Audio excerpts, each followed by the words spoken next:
Bonsoir, il est 6h03 à Rome comme à Rabat pour ce rendez-vous d'aujourd'hui, mercredi 24 mars 2021. Ce rendez-vous à la cour du cours, festival consacré au court-métrage italien réalisé par l'Institut italien de culture de Rabat en collaboration avec Rai Cinema, Centro Nazionale del Corto et Torino Short Film Market et la Casa del Cinema de Rome. Notre hôte qui a créé ce projet, Madame Carmela Callea, directrice de l'Institut italien de culture de Rabat. Bonsoir à toutes et à tous. Je vous donne la bienvenue au nom de l'Institut italien des cultures de Rabat. Nous en sommes au 4e rendez-vous de ce festival dont l'Institut italien des cultures est très content. Nous sommes très contents d'avoir proposé la réalisation de ce festival à travers nos canaux numériques. Je tiens à remercier tous les invités, je tiens à remercier le public qui nous suit, ce qui nous donnera la possibilité de faire circuler la connaissance non seulement de la production cinématographique italienne récente, mais aussi une plus profonde connaissance des courts-métrages et d'augmenter l'intérêt de la part du public marocain sur l'histoire du cours italien au cours de ces 50 dernières années. Je voudrais donner la bienvenue à nos invités, les réalisateurs des cours qu'on va transmettre tout à l'heure, immédiatement après cette présentation. Je donne la bienvenue au réalisateur Marcello Di Noto, le réalisateur Giovanni Dotta, Pasquale Scimeca, Adam Selo et le réalisateur Mauro Vecchi. Merci pour votre participation à cette présentation. Et je donne la bienvenue aussi à celui qui a inventé ce projet, M. Carlo Gentile, qui nous accompagne dans ce voyage des connaissances des courts-métrages italiens. Et je donne la bienvenue également à l'historienne du cinéma Caterina D'Amico, qui intervient en illustrant les caractéristiques fondamentales de ces petits chefs-d'œuvre que nous vous proposons pendant ces jours. Je passe immédiatement la parole à M. Carlo Gentile, qui va vous présenter nos invités, plus dans les détails.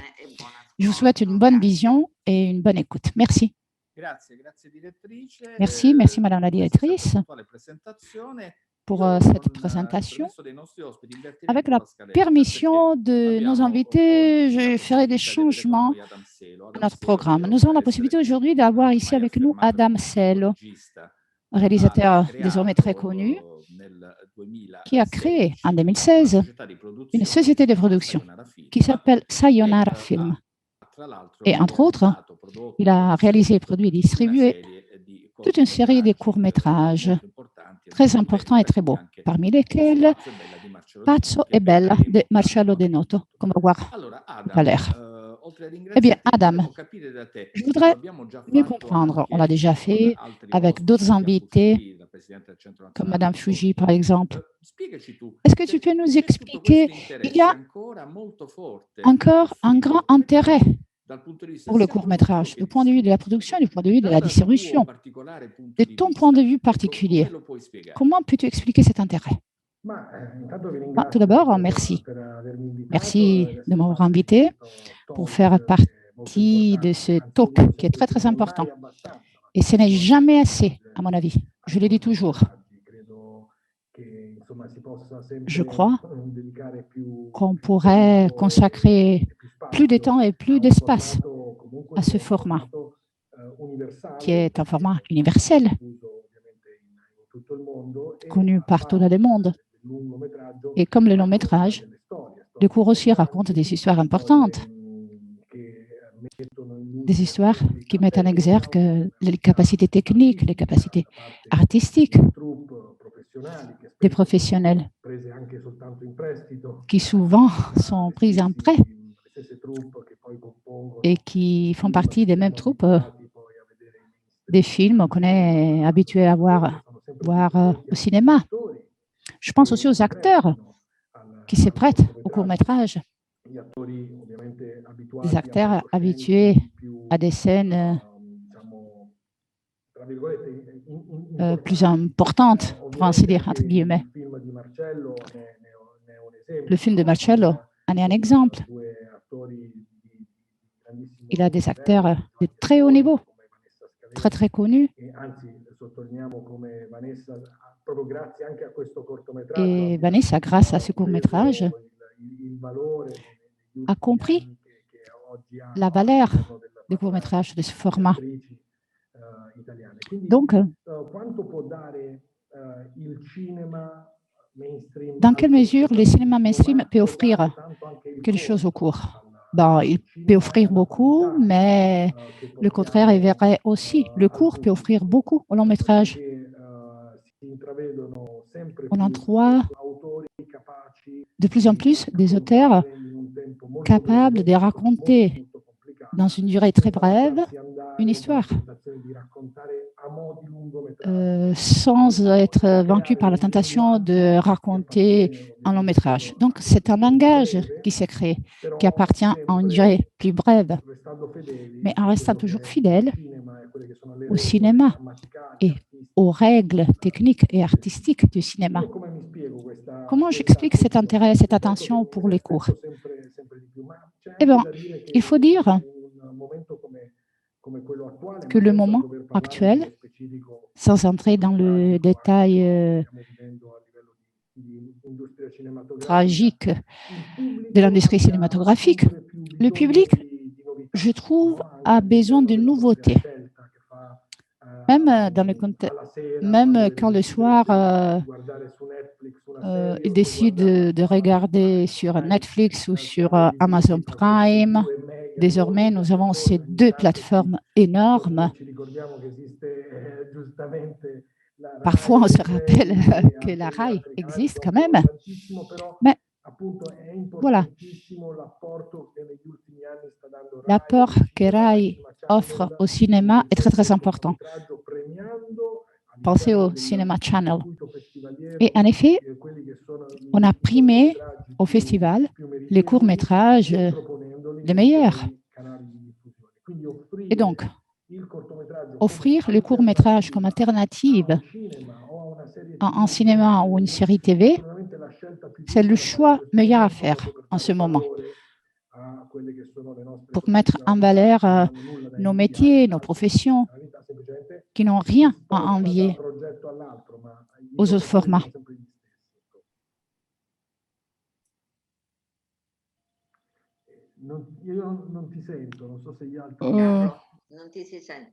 On n'entend pas Carlo. Oui, merci. Merci, on va bientôt parler avec Marcello Di Noto qui va nous parler de ce court-métrage, mais je laisserai d'abord Caterina avec Giovanni Dota qui présente aujourd'hui son court-métrage. Caterina, tu as la parole. Bonjour Giovanni et bienvenue. Eh bien, pour commencer, tout d'abord, avant de parler de ton court-métrage Fino alla fine. Je commencerai par la fin. Qu'est-ce que tu fais à présent?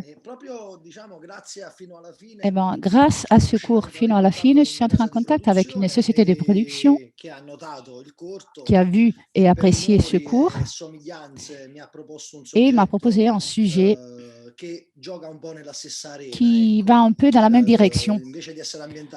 Au lieu que d'être adapté à Naples, c'est en Sicile, ce n'est pas la Camorra, c'est la mafia, mais bon, quand même, la comédie reste comme fil rouge. Peut-être faut-il dire une chose à guise d'introduction. Tous les films qu'on va voir aujourd'hui sont des films qui racontent en quelque sorte, on pourrait appeler la criminalité peut-être, la délinquance. Disons, ce sont des cours qui s'occupent de plusieurs types de criminalité, de façons différentes, de façon plus sérieuse, de façon plus légère, plus ironique. Bref, ces cours traitent le thème, surtout de la criminalité parmi les jeunes, de plusieurs points de vue. Et Giovanni Dotta raconte la criminalité d'une façon comique. C'est une comédie. Il a fait une comédie très violente, à vrai dire, mais qui découle de la série italienne inaugurée par Gomorra, peut-être. Oui, absolument. Il y a une citation précise de Gomorra, n'est-ce pas? Oui, même le look reprend un peu Gomorra. Mais je pense aussi aux gangster movies plus anciens, internationaux. En réalité, Camorra, dans notre petit court-métrage, était un monde dans lequel on s'est dit on peut rigoler, on peut rire. Il faut trouver la façon de mettre en ridicule et de rendre humaine, avec guillemets, ce monde. Ce sont des personnes ridicules. Oui, c'est satirique, tu fais une satire, n'est-ce pas?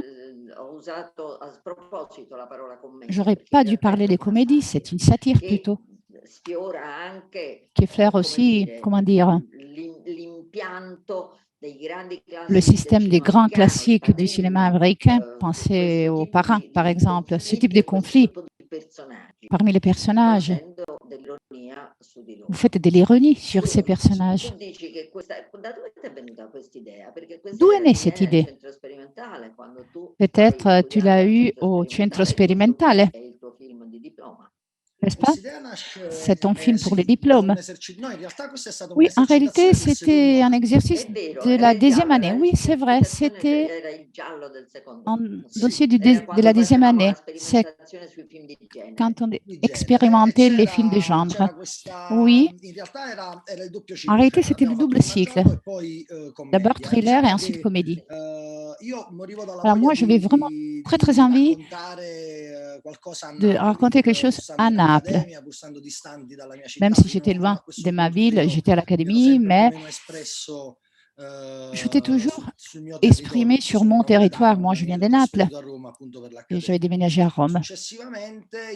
Par la suite, j'ai rencontré la comédie et donc je garde cette envie de raconter quelque chose qui m'appartient, que j'ai connu, que j'ai vu de mes yeux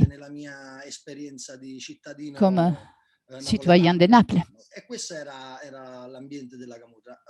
Et j'ai essayé de revenir à ces deux exigences que je ressentais. D'une part, j'avais une exigence académique, si vous voulez. De l'autre, j'avais des exigences d'expression. Et on a trouvé le moyen d'ouvrir ce monde, pour y mettre dedans cette ironie, cette satire où l'on renverse beaucoup de préjugés, des clichés concernant le Sud, le Nord. Et à la fin, on raconte des différences qui ne peuvent pas se concilier, mais qu'on n'arrive pas à battre. Donc, on raconte la faiblesse de l'être humain qu'on peut trouver dans n'importe quel milieu. Dans ce cas, c'est la Camorra, avec ses règles qui se brisent peu à peu, qui se fracturent peu à peu parce qu'il y a un problème de territoire plus grand que toute autre question de mafia, de tout autre principe. Oui, c'est vrai. De toute façon, ce cours est très, très amusant, très bien fait, et il a eu un grand succès. En effet, il t'a amené à ses débuts dans le long métrage qui était en train de tourner à présent. C'était un bon moteur, disons, pour arriver au long métrage, n'est-ce pas? Tu as pu gérer avec une certaine maîtrise un langage, un mélange des langages, ce qui n'est pas toujours facile à faire. Maintenant, tu as fini de tourner ton film, n'est-ce pas? Oui. Nous avons tourné immédiatement après l'été, disons juste avant la deuxième vague de Covid. Donc, à un moment donné, ça a été le désastre, hein, ça a été la galère parce qu'on est resté 18 jours sans rien faire. Plus de 20 éléments de notre troupe ont attrapé l'infection. Moi, c'était un miracle, j'ai résisté. Toute mon équipe est tombée malade. Quelqu'un a dû être remplacé. Disons que comme thème, ça a été assez important. Jamais je ne ferai de films plus difficiles. Giovanna, tu peux essayer avec Ben-Hur, peut-être? Oui, peut-être. Je peux dire, d'après mon expérience, de toute façon, la vie, c'est une montée. La vie, c'est toujours difficile. On se dit, bon, mais on a laissé les pires derrière nous, alors que ce n'est pas vrai. Tout devient encore plus difficile. Mais ce n'est pas toujours négatif. Hein? Ce sont des défis. Voilà, qu'il faut relever. Bon, nous sommes prêts. Voilà, ce premier film nous a bien préparés. Excusez-moi, j'ai oublié de dire au début. Alors, il y a un service de traduction simultanée en français par notre interprète. Donc, je vous demanderai la gentillesse, comme nous avons un verbe assez rapide et nous parlons très, très rapidement, je vous demanderai de ralentir un petit peu, de parler un peu plus doucement. De cette façon, ce sera un peu plus facile pour notre interprète de suivre le cours de nos idées, de nos pensées et au cours de nos mots. Voilà. Donc, diplomatiquement, je vous dirais de parler un peu plus doucement. Alors, moi, tu n'as pas dit une chose, donc c'est à moi de poser cette question. Le long métrage dont tu viens de parler, il s'appelle comment? Cosa Nostra. Cosa Nostra, avec K et Z. C'est le nom d'une femme ukrainienne. Il y a toute une série d'événements et il devient... Bon, elle commence à travailler comme aide ménagère dans une maison des mafieux. Et donc, jusqu'à la fin, ça a été comme un pont qui m'a amené à cette histoire. Ce n'est pas mon sujet, mais j'ai participé au projet depuis le scénario, en essayant de donner ce ton qui m'a aidé à me concentrer. Parce que ce que j'allais dire tout à l'heure, est-ce que je parle assez doucement? Oui, d'accord. Parce que ce que je voulais ajouter, c'est que l'expérience au centro sperimentale et la rencontre, à mon avis, fondamentale avec les genres du cinéma. Je me rappelle, on avait tous peur, nous on se sentait des auteurs, mais en réalité, quand on a rencontré les genres, on a compris qu'il fallait créer des structures, des limites dans lesquelles s'exprimer, ce qui était fondamental. Je n'aurais jamais imaginé d'être à même de faire une comédie qui pouvait avoir un succès, qui pouvait faire rigoler. Et ce que j'ai compris, c'est que les genres passent, ce qui reste, c'est le ton. le ton qui, à mon avis, doit trouver un auteur, un réalisateur. Donc, moi, je me sens capable maintenant de pouvoir raconter n'importe quelle histoire parce que je pourrais le faire comme ce n'est que moi qui peux le faire. Je peux le faire à ma façon. C'est pour cette raison que Cosa Nostra, c'est elle qui m'a choisi, c'est le film qui m'a choisi. Et donc, jusqu'à la fin, c'est devenu un peu un tour d'essai pour ce film, que j'espère va bientôt sortir. Et peut-être on aura l'occasion d'en parler après l'avoir vu dans les salles de cinéma, ce qui serait merveilleux. Tandis que tu parlais, nous avons vu l'article publié par Active News qui parle exactement de ce dernier long métrage. Très bien. Je resterai sur un thème assez fort, mais je passerai de la Camorra à la mafia. Et donc, je passerai à Pasquale Scimeca. Pasquale Scimeca, qui évidemment n'a pas besoin d'être présenté, n'a pas besoin d'introduction. C'est un réalisateur très connu. Il a fait plusieurs courts-métrages, plusieurs documentaires. Il a traversé l'histoire du cinéma italien au cours des 40 dernières années. Caterina, je te laisse dialoguer avec notre invité. Eh bien, il n'y a pas grand-chose à dire. Pasquale, c'est Pasquale. En ce sens que ce film est un film qui a été transmis sur la RAI. C'est un film, vous le verrez, peut-être certains d'entre vous l'ont déjà vu sur la plateforme. C'est un film qui raconte un parcours d'attraction et répulsion en même temps vis-à-vis de la transgression au sens large, la découverte, pas tellement de la légalité, de l'honnêteté plutôt, de la rectitude, du sentiment de responsabilité. Donc, ce que je voudrais demander à Pasquale, tout simplement, c'est d'où est née l'idée de ce film? On t'a demandé ce film, c'est un film d'occasion, c'était ton idée. Alors, tout d'abord, bonsoir et merci, Caterina. C'est un film que j'ai fait pour esprit de service, c'est-à-dire pour sentiment du devoir. Et Falcone utilisait souvent cette expression. Oui, et c'est une expression qu'on trouve souvent dans le film, n'est-ce pas? Oui, et c'est Giovanni Falcone qui utilisait cette expression. Pourquoi tu fais ça? Il répondait par esprit de service. Et donc, tout d'abord, c'est mon premier court-métrage. Hein?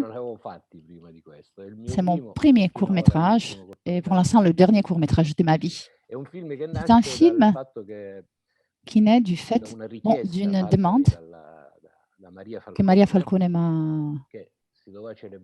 C'est une demande de Maria Falcone. À l'époque, elle devait célébrer le 20e anniversaire de Capaci et elle m'a demandé de faire quelque chose. Alors, moi, j'ai répondu oui, par esprit de service, je le ferai. Et ensuite, où est-ce que j'ai pris cette idée? Eh bien, près de la cathédrale, il y a une école. C'est un internat. Il s'appelle Convitto Falcone. Et passant devant cet établissement scolaire, je ne savais pas ce que c'était que cet internat Giovanni Falcone. Et une fois, je suis entrée et ils m'ont dit que ce n'était pas seulement une école, c'était un internat. À l'époque, il y avait très peu d'étudiants et les élèves vivaient dans le collège. Donc, ils n'allaient pas seulement au collège, mais ils vivaient dans les collèges. Et il s'appelait Giovanni Falcone parce que Giovanni Falcone avait fréquenté cette école quand il était petit. Les personnes qui m'ont accueilli dans cette école m'ont raconté qu'un professeur avait écrit un récit. C'est une histoire autobiographique. Et donc, j'avais bien aimé cette idée, cette chose, parce que raconter Giovanni Falcone dans un court-métrage, c'est un peu réductif. C'était un peu comme un dossier scolaire. Je voulais plutôt partir d'un autre point de vue, c'est-à-dire un petit gamin qui fréquente l'école, qui fait des bêtises parfois. Et j'aimais bien cette idée. C'est-à-dire, pas seulement axé sur Giovanni Falcone, mais l'héritage qu'il nous a laissé. Et donc, cette idée, c'est-à-dire de voir comment un gamin de 12 ou 13 ans, qui n'était même pas né à l'époque, quand Giovanni Falcone avait été assassiné, qu'est-ce qu'il pouvait signifier pour lui, Giovanni Falcone? Voilà le point de départ. Et découvrir qu'il se trouve dans une école qui s'appelle Giovanni Falcone l'amène à avoir instauré ce dialogue avec ce professeur. D'où vient cette idée? C'est-à-dire, cet enfant ne connaît rien à la mafia. Comment peut-on combattre la mafia? Eh bien, commençant à se porter honnêtement dans la vie. Et cet enfant, c'est une histoire vraie que le professeur avait vécue, devient ensuite journaliste à la fin du court-métrage, à la fin de son parcours. Oui. Et donc, il a un engagement contre la mafia concrètement. Et donc, il prend ses responsabilités vis-à-vis de la société. Donc, il ne veut pas tricher. Il ne veut pas tirer des bénéfices. Il entre dans la société pour servir la société. Oui, c'est un citoyen normal qui fait son devoir. Et donc, qu'il fait ses devoirs vis-à-vis de soi-même et vis-à-vis des autres et de la société. Voilà l'essence, la signification de ces petits films qui ne durent qu'une demi-heure. Et je dois dire qu'il y a eu un certain succès. Plusieurs acteurs ont participé à ces films de façon presque gratuite, parce qu'on l'a tous fait presque gratuitement. Nous avons été à Venise avec ce film, coproduit par Rai Cinema. Et je dois dire que c'est le film le plus vu à la télé. C'est incroyable, hein? Il y avait une soirée sur Rai 1 avec 2 900 000 spectateurs. Normalement, avec mes films, j'arrive à 400 000 spectateurs. Donc, ce court-métrage m'a donné pas mal de satisfaction.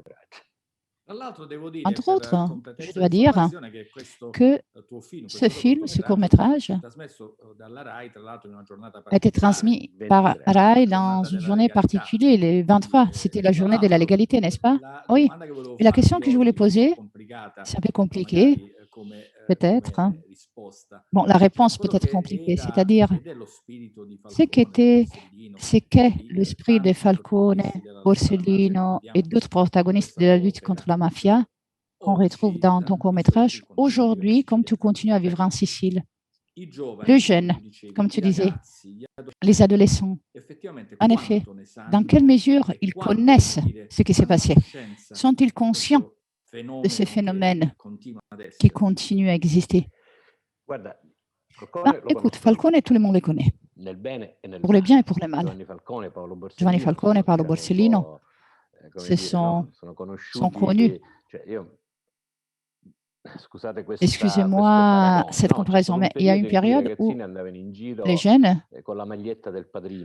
portaient le maillot du parrain, c'est-à-dire Marlon Brando. Ensuite, maintenant, souvent à Palerme, exactement, mais aussi dans d'autres villes de la Sicile, je rencontre des jeunes qui portent le t-shirt de Falcone et Borsellino, ce qui veut dire qu'ils sont conscients.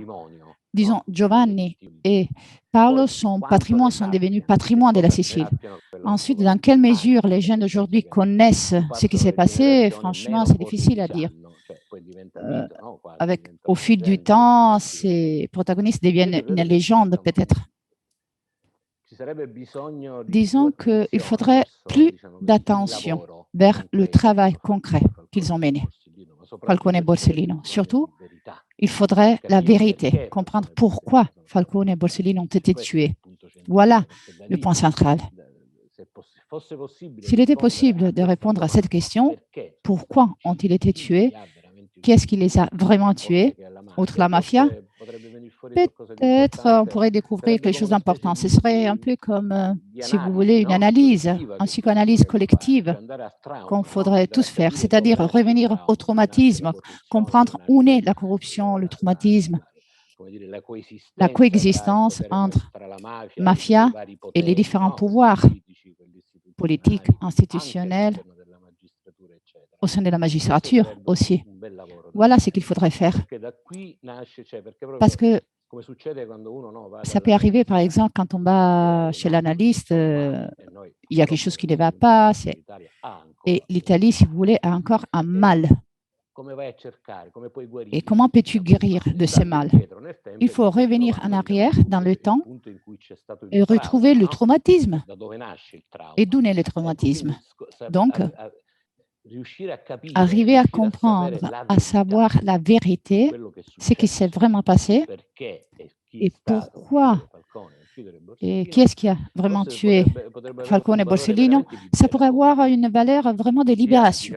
Ça pourrait être une libération pour les adultes et pour les jeunes, parce que les jeunes pourraient comprendre quel est le point et d'où faut-il partir pour continuer vers une histoire plus accomplie, où il y a d'une part la criminalité, de l'autre la bonne société, parce que parfois on ne comprend pas où sont les méchants, où sont les gens honnêtes. Donc, les gens honnêtes comme Borsellino et Falcone étaient les bons par excellence. Il n'y avait pas de compromission, il n'y avait pas de compromis. Alors voilà, ça pourrait être, il pourrait devenir le symbole de ceux qui ont choisi les biens, qui luttent contre ceux qui ont choisi les mal. Voilà le vrai problème. Pour la société, il y a le bien et le mal. La male société, les classes dangereuses, comme Attilio Bolzoni les définit, les classes dangereuses ne sont pas d'un côté et donc faciles à combattre. Les classes politiques se mélangent avec les classes qui semblent ne pas être dangereuses. Donc, il faut faire ce tri. Il faut trier. Il faut sélectionner et répartir les choses pour comprendre où elle est bien et où elle est mal. Parce que les gens ont besoin de savoir où elle est bien et où elle est mal.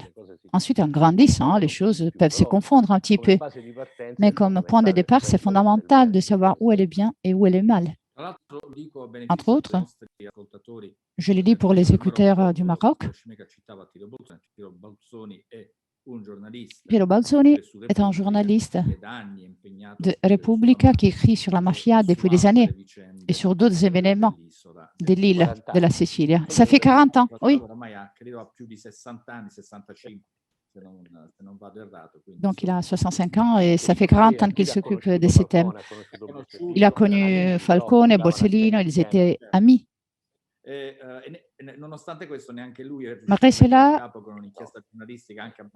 il n'a pas pu vraiment découvrir la vérité. Je l'ai dit en un mot, Pasquale, je crois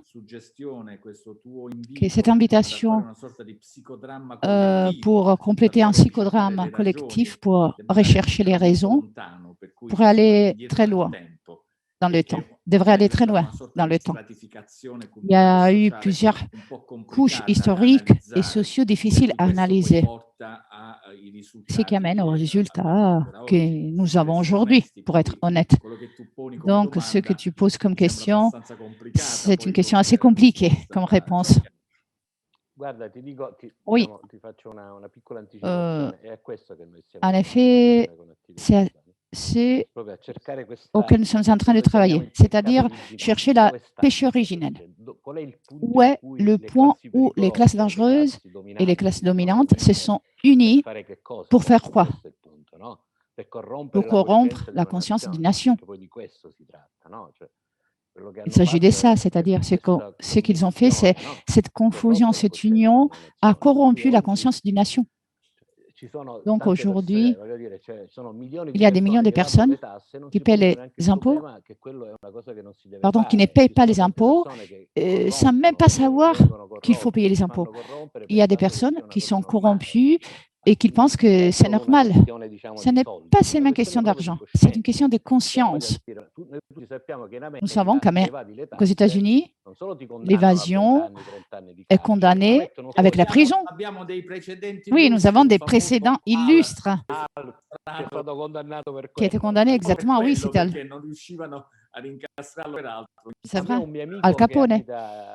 Moi, j'ai un ami qui habite aux États-Unis et en fait, il vient chez toi mettre un panneau pour publiciser que tu es coupable d'évasion fiscale. C'est une honte. Oui, oui, c'est une honte pour ceux qui sont jugés. Et la collectivité et la société se rendent compte que l'évasion, c'est un attentat contre la société. Donc, l'idée est que le bien et le mal existent. Les lois existent, ceux qui ne respectent pas les lois passent de l'autre côté. C'est très net. Voilà. Nous voulons écrire un œuvre que, je l'espère, peut-être ne nous donnera pas des réponses. Tous les protagonistes de cette histoire ne sont plus là, malheureusement. Donc, on ne peut pas faire des procès. Mais du point de vue historique, on veut comprendre où est ce traumatisme original. Car c'est de là qu'on peut guérir. Si on n'arrive pas au traumatisme, il n'y aura pas de guérison possible. Merci, Pasquale. Maintenant, je passerai des Camorra et Mafia au nord de l'Italie, à Milan, plus précisément, au secours métrage Bautismo, dirigé par Mauro Vecchi, réalisé par Mauro Vecchi, qui raconte, si le réalisateur le permet, je vous conte l'histoire des Romans. C'est un jeune de l'Amérique du Sud qui arrive à Milan pour joindre sa mère, pour se réunir avec sa mère, qui lui fera connaître cette armada latina. On a beaucoup lu sur les faits divers de Milan de cette armada latina. C'est la gang sud-américaine la plus dangereuse de Milan. Et la seule sortie de l'anonymat, la seule façon de sortir de l'anonymat pour Romain, pour avoir la possibilité de gagner du fric facilement et donc de trouver sa position, c'est un baptême du feu, qui rappelle un peu le rituel de la mafia. Je voudrais demander à Mauro Vecchi, c'est une histoire qui t'a tiré directement des faits divers ou c'est une histoire que tu voulais déjà raconter? Non, tout est né d'une enquête. Un jour, j'ai lu un article sur les faits divers qui concernait l'une de ces gangs. À l'époque, quand tu as commencé, c'était 2013, 2012-2013. Et à l'époque, à Milan, il y avait encore de nombreuses gangs. Maintenant, il y en a 2 ou 3 seulement. Latin King et MS-13 sont les plus connus. Mais ils sont souvent, ces gangs ont été démantelés. Donc, ce ne sont plus en danger comme à l'époque. À l'époque, c'était un phénomène assez répandu, surtout dans certaines zones de Milan. Loreto, par exemple. Et tout est né d'un article que j'ai lu. J'ai commencé à mener des enquêtes sur le terrain. J'ai contacté des services sociaux qui s'occupaient de ces jeunes qui avaient été en prison et qui avaient fait partie des gangs. Et donc, j'ai connu un peu leur histoire.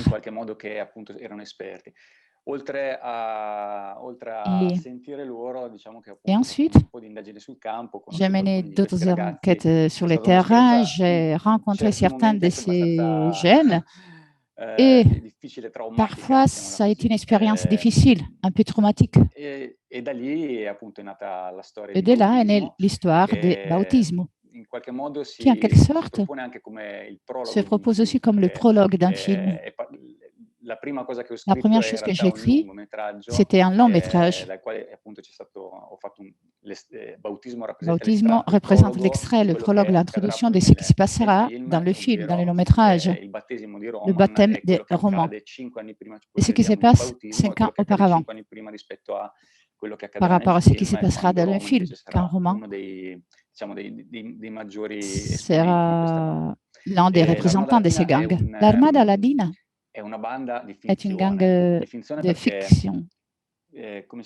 Comment dire? Je ne voulais pas mettre à risque les personnes qui participaient au court-métrage, car ce sont tous des acteurs non professionnels. Je les ai trouvés dans les rues. Ils ont tous des expériences plus ou moins proches de ces gangs qui se sont mêlés plus ou moins dans l'expérience des gangs. Donc, plusieurs d'entre eux me disaient « Oui, j'aimerais bien faire ce court-métrage, mais je ne veux pas qu'il y ait des répercussions, je ne veux pas avoir des problèmes. » Et donc, après plusieurs refus, ils ont décidé d'inventer un nom. Mais du point de vue des rituels et du point de vue d'approche au baptême, on s'est inspiré des vrais gangs de Milan. C'est un peu un mélange entre les deux gangs les plus connus de Milan, les plus dangereuses. Et donc, ça a été un processus assez long. Il y a eu cette partie d'enquête initiale qui a duré 1 an. Ensuite, il y a eu l'écriture du film. Et ensuite, on a écrit ce cours. Mais c'était une expérience difficile, même parce que ces jeunes, disons, au début, je cherchais des garçons qui, à ce moment-là, faisaient partie des gangs. Mais d'une part, ça aurait été trop dangereux. De l'autre, ce n'était pas possible parce que c'était des gars qui, d'un jour à l'autre, disparaissaient même à mes contacts, c'est-à-dire je n'arrivais plus à les trouver. Et donc, j'utilisais mes connaissances, j'ai essayé de connaître, de rencontrer des personnes qui avaient fait partie des gangs, mais qui avaient déjà abandonné ces gangs. Excuse-moi, une question directe. Le protagoniste du film, ce gamin, comment tu l'as trouvé? Eh bien, lui, moi, j'ai lancé un casting sur Facebook parce que, disons que on a eu des contacts avec des gangs de l'époque. Et lui, par contre, on l'a trouvé avec un casting sur Facebook. Et il a une histoire incroyable. Il vient du Salvador. Son père était un leader d'une gang qui a été tué. Au moment où il a été tué, ce jeune a été envoyé en Italie pour le sauver, parce que s'il restait là, en restant là-bas, ils auraient eu des problèmes. Et donc, pour lui, c'est une mission que de participer à ce court-métrage. C'était très beau que de l'impliquer dans ce court-métrage. Je voulais te poser une question. Tu ne racontes rien de ces gangs. C'est comme si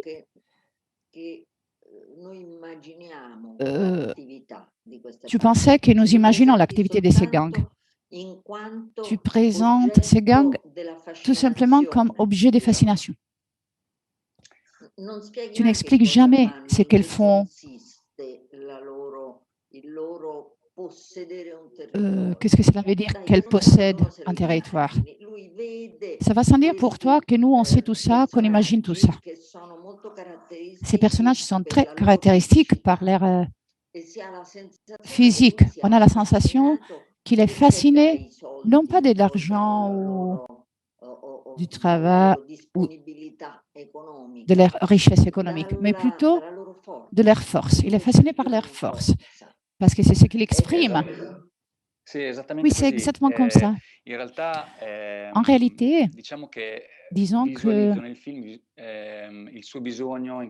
on voit dans le film son besoin de combattre sa solitude et l'aversion et l'hostilité de Milan. Il sent Milan comme hostile. Milan ne l'accueille pas. Il s'agit d'un jeune garçon qui vit avec sa mère, qui est constamment hors parce qu'elle travaille. Donc, la réalité qu'il vit, c'est toute autre chose par rapport à ce qu'il imaginait avant de partir. Ce n'est pas raconté, mais on peut le comprendre. Il est esquissé. Quand il va au lac, par exemple, c'est comme s'il cherchait la nature, n'est-ce pas? Il cherche un environnement, un milieu plus familial. Mais nous ne savons même pas où c'est.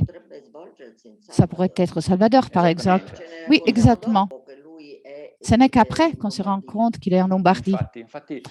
Oui. En effet, c'est quelque chose que j'ai essayé de transmettre, de faire passer, c'est-à-dire la recherche pour ces garçons de créer un microcosme lui permettant de revivre la terre d'origine. C'est un microcosme qui est à Milan, mais qui n'a rien à voir avec Milan. Ceci a à voir un peu avec ma volonté de représenter. Cette histoire m'intéressait parce que c'était des sujets que j'appelle invisibles. J'aime bien raconter les mondes invisibles. Et c'est comme ça, hein? On ne les voit pas par jour, pendant les jours dans les rues, sauf dans certaines zones. Mais ce sont des réalités qui existent et qui sont très renfermées parce qu'il n'y a pas d'interaction avec le reste de la ville. En effet, comme tu disais, comment vit-il ces gangs? C'est comme un gamin qui regarde la télé, si tu veux. Cette idée magique, c'est-à-dire les gangs donnent une image de force, de pouvoir, ce n'est pas tellement l'argent. En réalité, ces gangs n'offrent rien. On ne lui promet rien, sauf l'appartenance à leur groupe. Et pour faire partie du groupe, il faut passer un baptême, ce qui te rend élite, supérieur aux autres. C'est lui qui le cherche, n'est-ce pas? C'est lui qui cherche ce baptême, car il voit dans cette manifestation de force probablement une protection, en quelque sorte, une possibilité de s'insérer dans un groupe. Ça lui permet de survivre dans un contexte qui lui est étranger et où il se sent très, très seul. Il est prêt à tout pour faire partie de cette communauté, qui est une communauté qui n'est pas riche, mais qui est très forte. Oui, c'est exactement comme ça. Et ce que je voulais rendre, en réalité, Roman est un genre tout à fait normal. Il n'est pas tiré par la criminalité. Sa personnalité n'est pas criminelle. C'est presque un gamin très doux. On le voit avec Nora, la fille qu'il rencontre au lac. Et on voit aussi que ce rapport, en quelque sorte, au moment où on assiste au passage et à l'entrée dans la gang, sépare les deux jeunes. Plutôt que de les réunir, le divise. C'est exactement ça. Il cherche une protection.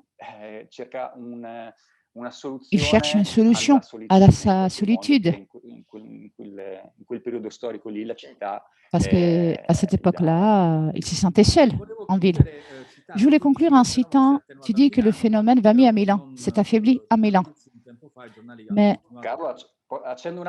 récemment, excusez-moi, j'allume la lumière parce que je vois qu'il fait nuit. Voilà. Comme ça, vous pouvez me voir. Oui, tu dis que le phénomène s'est affaibli, mais il y a encore quelques semaines, les journaux disaient à Milan, le cauchemar des pandillas, des gangs, des latinos revient. Et donc, il y a une enquête qui parle non seulement des leaders et des gangs historiques de Milan, mais de nouvelles gangs aussi. Je crois que le phénomène peut-être a été un peu négligé, mais franchement, il n'est pas disparu. Hein. Mais comment dire dans ce court-métrage, tu parles de cet aspect, mais tu te concentres surtout sur l'initiation plutôt que sur la violence. Mais bon, nous avons commencé avec Sayonara. Et nous finissons en dernier avec Marcello Di Noto, réalisateur de ces très beaux courts-métrages, Pazzo e Bella. Alors, est-ce que tu peux nous raconter l'histoire? Je ne vais pas le faire à ta place. L'histoire de secours ou comment est né le projet? Bon, tu peux nous raconter l'histoire du film? Bon, pas vraiment l'histoire du film. Non, parce qu'on ne veut pas tout savoir. Hein. On ne veut pas savoir qui est le coupable. Voilà. Bon, le projet est né d'une petite observation, tout à fait banale, de l'intérêt que les gens portent, dans ce cas d'espèce, en parlant avec ma mère, par exemple, qui habite Palerme, elle me dit non, mais la TV a dit ça, comme si la télé possédait la vérité absolue. Et presque toujours, il s'agit de faits divers, les héros des faits divers. Donc des mères qui tuent leurs enfants, des enfants qui tuent leur père, et tout le monde devient riche et fameux. Et donc, Fabrizio Corona, par exemple, pour un peu de notoriété, on est prêt à tout. Et c'est curieux parce que nous, comme société moderne, nous voulons tellement être fameux qu'on est prêt à n'importe quoi, à faire n'importe quoi. Alors que tout compte fait, combien de Fedez et Ferragni y a-t-il? Les autres 20 millions donnent de l'argent à Facebook, à Twitter, à Instagram, aux géants qui dominent le monde à l'heure actuelle. Ce qui est bizarre, c'est comme une maladie qui paraît inévitable et qui paraît s'aggraver. Et alors, moi, je suis amusée à vouloir raconter une histoire qui parlait de ce thème. Je suis amusée à imaginer le pire qui pouvait se passer. J'aime le cinéma qui n'est pas trop proche de la réalité, mais qui est quand même réaliste. Et je voulais raconter ces deux garagistes de nuit, Pazzo e Bella, justement, qui à un moment donné, ils font de petites tricheries, mais on leur propose de tuer quelqu'un qu'ils ne connaissent même pas, pour peu d'argent en plus. Ce sont deux personnages un peu borderline. Et à un moment donné, ils acceptent. Ensuite, le cours va mieux raconter cette histoire, si vous avez envie de le voir. Et bien naturellement, les derniers restent toujours les derniers. Et donc, même ces deux personnages, dans leur rêve de gloire, restent les derniers.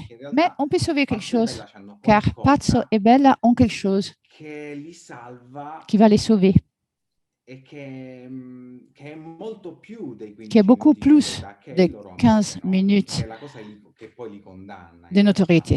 C'est-à-dire, c'est leur amour, qui est leur salut et leur condamnation en même temps. Comme je suis allée à plusieurs festivals, ce que j'ai beaucoup aimé, Et c'est une surprise au début, mais ensuite j'ai fait l'habitude, c'est qu'à la fin de la projection du cours, inévitablement, le public s'approchait, mais c'était toujours comme ça, hein.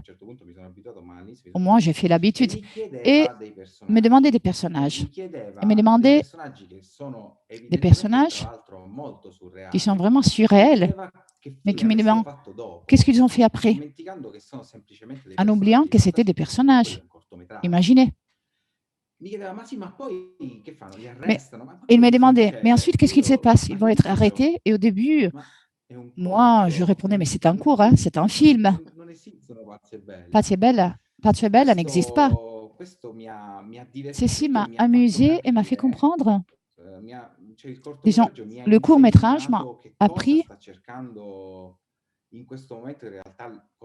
ce que les personnes cherchent à l'heure actuelle. Les personnes cherchent des héros, mais des héros qui volent très bas, des personnes fragiles, des personnes avec lesquelles on peut s'identifier. Parce que les gens s'identifient avec des personnes qui sont un peu nulles, qui sont un peu bêtes. Oui, parce que ce sont extrêmes. Ce sont extrêmes à leur façon. Oui, si vous me permettez, Dag al Cirque, le miroir de la vie, avec lesquels ils s'identifient et demandent là où le personnage est nuancé entre ce qui est faux et ce qui est réel, ils se demandent quel est leur futur. À mon avis, les personnes aujourd'hui ont besoin de comprendre qu'il y a quelqu'un d'autre dans le monde qui n'est pas un super-héros. Parce que nous nous sentons tous un peu faibles, un peu fragiles, parce qu'on a des phobies que nous avons vis-à-vis de cette pandémie, pour les problèmes économiques, pour les problèmes liés à l'emploi, pour l'avenir, les enfants qui n'arrivent pas à aller à l'école. Et peut-être on cherche des gens qui ne sont pas des super-héros. On en a marre peut-être des super-héros qui savent tout faire, qui savent tout, qui connaissent tout. Il vaut mieux peut-être avoir Pazzo e Bella qui sont peut-être un peu nuls, mais rassurants. En effet, ils sont nuls, hein? Ils sont vraiment nuls. Oui, c'est comme Donald Duck, si tu veux. C'est le succès de Donald Duck, n'est-ce pas? Oui, ils sont un peu comme ça. Oui, c'est vrai. C'est un peu Donald Duck. Adam Selo l'a dit tout à l'heure, la protagoniste du film, Ieri Oggi. Eh bien, Vanessa, c'était comme ça. La rencontre était très simple. Moi, j'étais allée voir un spectacle. On était à Rome dans un petit théâtre, une dizaine de spectateurs. Je pensais déjà à ce personnage. J'ai vu que Vanessa a un talent exceptionnel. Et à la fin du spectacle, j'ai essayé de la rencontrer, de lui parler. Je lui ai parlé de ce court-métrage. Elle m'a regardé parce qu'elle est assez brusque. Elle m'a dit, mais pourquoi maintenant ce sont les réalisateurs qui vont chercher les acteurs au théâtre? C'était sympa, hein? Très direct, très sympa. Et là, Vanessa n'était pas très connue comme elle est aujourd'hui. Elle mérite d'être connue, hein? Et je pense qu'on a vu que 10% de son talent. Pazzo e Bella, elle est vraiment excellente.